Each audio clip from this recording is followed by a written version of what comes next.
السلام علیکم ورحمۃ اللہ وبرکاتہ۔ بسم اللہ الرحمن الرحیم۔ فرشتے کے سوالات۔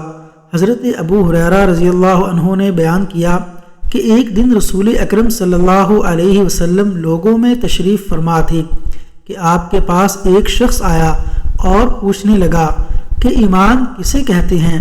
آپ صلی اللہ علیہ وسلم نے فرمایا کہ ایمان یہ ہے کہ تم اللہ پاک کے وجود اور اس کی وحدانیت پر ایمان لاؤ، اور اس کے فرشتوں کے وجود پر، اور اس اللہ کی ملاقات کے برحق ہونے پر، اور اس کے رسولوں کے برحق ہونے پر، اور مرنے کے بعد دوبارہ اٹھنے پر ایمان لاؤ۔ پھر اس نے پوچھا کہ اسلام کیا ہے؟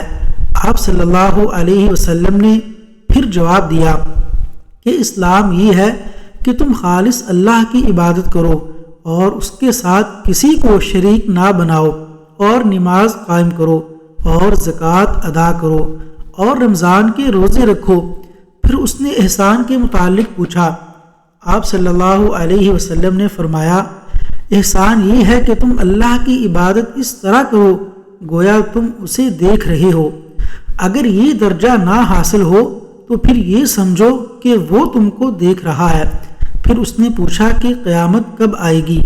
آپ صلی اللہ علیہ وسلم نے فرمایا کہ اس کے بارے میں جواب دینے والا پوچھنے والے سے کچھ زیادہ نہیں جانتا، البتہ میں تمہیں اس کی نشانیاں بتلا سکتا ہوں، اور وہ یہ ہیں کہ جب لونڈی اپنے آقا کو جنے گی، اور جب سیاہ اونٹوں کے چرانے والے دیہاتی لوگ ترقی کرتے کرتے مکانات کی تعمیر میں ایک دوسرے سے بازی لے جانے کی کوشش کریں گے۔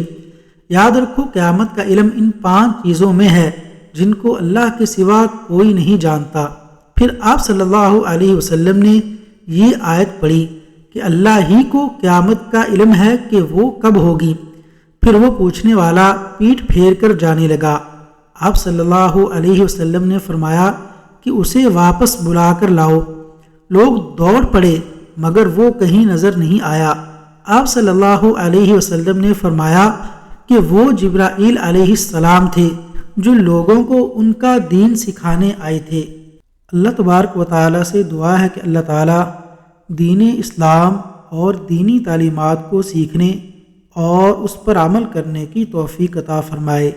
آمین یا رب العالمین۔